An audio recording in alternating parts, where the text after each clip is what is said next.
ভাষা হচ্ছে মনের ভাব প্রকাশ করার একটা মাধ্যম। আর এই ভাষা নিয়ে সারা দেশে বিবাদ তৈরি হয়েছে। সম্প্রতি সুপ্রিম কোর্ট তার একটা রায়ে জানিয়েছেন যে ভাষা কোনো ধর্মকে প্রতিনিধিত্ব করতে পারে না। ভাষা হচ্ছে একটা নির্দিষ্ট এলাকার বা নির্দিষ্ট জনগোষ্ঠীর নিজের ভিতরের ভাব প্রকাশ করার একটা মাধ্যম। সুতরাং ভাষাকে কোনো ধর্মে দাগিয়ে দেওয়া যাবে না। এই ঘটনার সূত্রপাত হচ্ছে মহারাষ্ট্রে। বিশ্ব হিন্দু পরিষদের একজন নেত্রী সুপ্রিম কোর্টে পিটিশন দায়ের করে যে মহারাষ্ট্রের মতো রাষ্ট্রে সেখানে কোনো পৌরসভার সাইনবোর্ডে উর্দু লেখা চলবে না। কারণ সেখানে মারাঠি লিখতে হবে, উর্দু লেখা চলবে না। উর্দু ভাষা তো লেখাই যাবে না। এই নিয়েই সমস্যার সূত্রপাত এবং এটা কোর্ট পর্যন্ত গড়ায়। পিটিশন দায়ের করেন সেই মহিলা এবং তারপর সুপ্রিম কোর্টেও সেই কেস যায় এবং সুপ্রিম কোর্ট সম্প্রতি তার রায়ে এই কথা বলেন যে ভাষাকে কোনো মতে ধর্মে দাগিয়ে দেওয়া যাবে না। উর্দু এমনই একটা ভাষা যেটা ভারতেই জন্ম। অথচ এইখানকার অনেক মানুষ মনে করে এটা মুসলমানদের ভাষা, মুসলিমদের ভাষা। মুসলিমরা এই ভাষায় বেশি কথা বলে। তাই এই ভাষাকে ভারতবর্ষ থেকে সরিয়ে ফেলতে হবে। তাই বিজেপি শাসিত বিভিন্ন স্টেটে এই ভাষা নিয়ে নানা স্টেপ নেওয়া হয়েছে। দিল্লি পুলিশ তো আরও এক কদম এগিয়ে। তারা সরাসরি ঘোষণা করেছে দিল্লি পুলিশ যে আ যে এফআইআর কিংবা অন্য কোনো অ্যাপ্লিকেশন থানাতে দেওয়া হবে, তাতে কোনো উর্দু ওয়ার্ড লেখা যাবে না। উর্দু বা ফার্সি ওয়ার্ড লেখা যাবে না। লেখা তো যাবে না, বরঞ্চ যারা লিখবে তাদের বিরুদ্ধে ব্যবস্থা নেওয়া হবে। অর্থাৎ একটা ভাষা, একটা ওয়ার্ড যে ওয়ার্ডটা উর্দুতে কিংবা ফার্সিতে থাকবে, সেই ওয়ার্ড যদি তোমার এফআইআর এ থাকে, তোমার নামেই এফআইআর হবে। কি পরিস্থিতি দেশের মধ্যে? কারণ কোথাও না কোথাও উর্দু, ফার্সিতে মুসলিমদের গন্ধ লেগে আছে। যে এই ভাষা ম্যাক্সিমাম মুসলিম জনগোষ্ঠী বলে। অথচ যে ভাষার জন্ম ভারতীয়, যে ভাষার জন্ম ভারতে, উত্তর ভারতে জন্ম, দিল্লির একেবারে কাছেই যে ভাষার জন্ম, সেই ভাষায় এফআইআর লেখা যাবে না দিল্লি পুলিশের কাছে। সুতরাং ভাষা নিয়ে এই সুপ্রিম কোর্টের একটা চূড়ান্তকারী রায় এসছে, যেটা বলা চলে এই রায় আ সাধারণ মানুষের পক্ষে বা ভারতের সাধারণ মানুষ, যেহেতু ভারত এমন একটা দেশ, যে দেশে নানা প্রান্তে নানা ভাষার মানুষ বসবাস করে। দেশের যে অঞ্চল যখন ১ম এ ভাগ হয়, অর্থাৎ একেকটা অঙ্গরাজ্য যখন ভাগ হয়, একেকটা স্টেট যখন ভাগ হয় ভারতবর্ষে, তখন কিন্তু এই ভাষার উপরেই জোর দেওয়া হয়েছিল। যে এলাকার যে জনগোষ্ঠী যে ভাষায় কথা বলবে, সেই ভাষাটাকে বর্ডার হিসেবে ধরা হবে। অর্থাৎ আমাদের ওয়েস্ট বেঙ্গলে ম্যাক্সিমাম মানুষ যে এরিয়ায় বাংলা ভাষায় কথা বলে, সেইভাবেই কিন্তু সীমানা তৈরি হয়েছে এবং ভাষাটাকে দিয়েই স্টেটের সীমানা নরমালি তৈরি হয়েছে। সুতরাং ভারতবর্ষের মতো এত বৈচিত্র্যের একটা দেশে ভাষা কিন্তু অনেক গুরুত্বপূর্ণ এবং একাধিক ভাষা আছে ভারতবর্ষে, যে ভাষায় মানুষ তাদের ফিলিংস শেয়ার করে, তাদের মনের ভাব প্রকাশ করে এবং ভাষার প্রতি একটা আবেগ প্রত্যেকের আছে।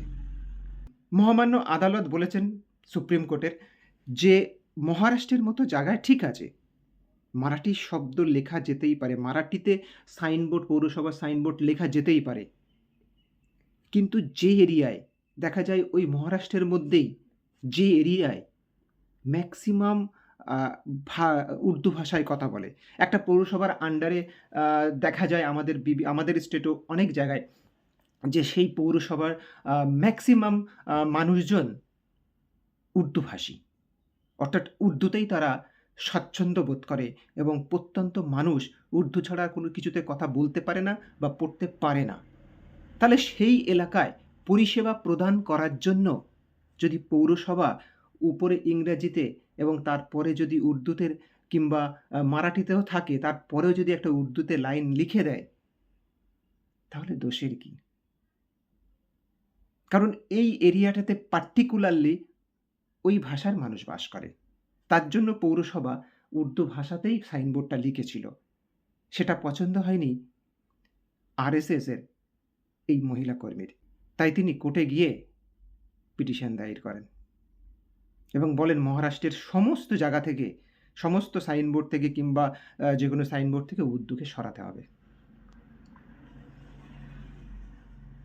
কিন্তু সুপ্রিম কোর্টের বিচার এর বিরুদ্ধে গেল।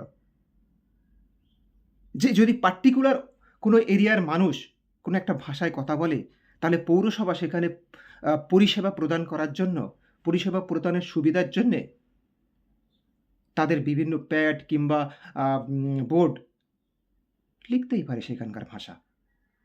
এটাতে কোনো অপরাধ নয়।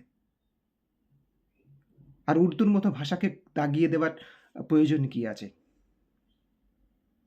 দাগিয়ে দেওয়ার কোনো প্রয়োজন নেই। ভাষাকে কোনো কোনো ধর্মীয় গোষ্ঠীর সঙ্গে মিলিয়ে দেওয়ার দরকার নেই। সম্প্রতি দেখা গেছে যে যেকোনো ইস্যুতে হিন্দু মুসলিম করলেই বিজেপির অনেক লাভ বা অনেক পলিটিক্যাল লিডাররা তাদের ফায়দা তোলার জন্য এটাতে করে যায়। সে পোশাক হোক, দাড়ি হোক বা অন্যান্য খাদ্য খাবারের মতন জিনিস হোক, আর এখন ভাষা নিয়ে। এমনও প্রচেষ্টা দেখা গেছে উত্তরপ্রদেশে যে আ যে শব্দ সাধারণত একটা ভাষায় অটোমেটিক্যালি ফ্লো ভাবে অন্য ভাষার শব্দ ঢুকে যায়। এমন আমাদের বাংলা ভাষাতেও আছে। অনেক ফার্সি শব্দ এসে ঢুকে গেছে। উর্দু শব্দ এসে ঢুকে গেছে। ইংরেজি শব্দও আমাদের বাংলা ভাষাতে আছে কিছু, কিছু শব্দ। এইভাবে দেখা যায় একটা ভাষার মৌলিকত্বই হচ্ছে যে বিভিন্ন ভাষার শব্দ সেই ভাষায় ঢুকবে।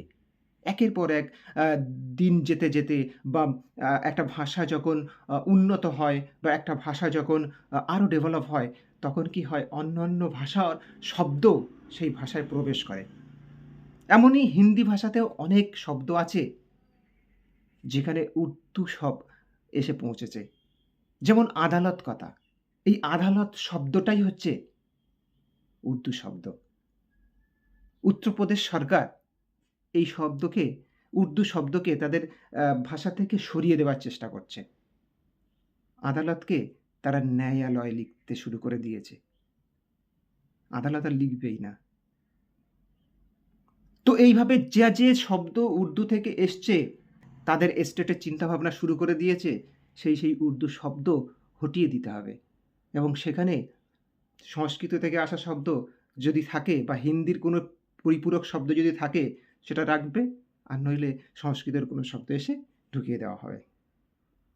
মানে এটা মানুষ ইচ্ছে করে বা নিজের ফ্লোতে নয়, জোর করে ভাষার মধ্যে অন্য শব্দ ঢোকাতে হবে উর্দু শব্দকে সরিয়ে দিয়ে। মানে কোথায় চলে গেছে আজকে আমাদের মানসিকতা? তাই এই পরিপ্রেক্ষিতে ভারতবর্ষে সুপ্রিম কোর্টের ভাষা নিয়ে এই রায় অনেক তাৎপর্যপূর্ণ।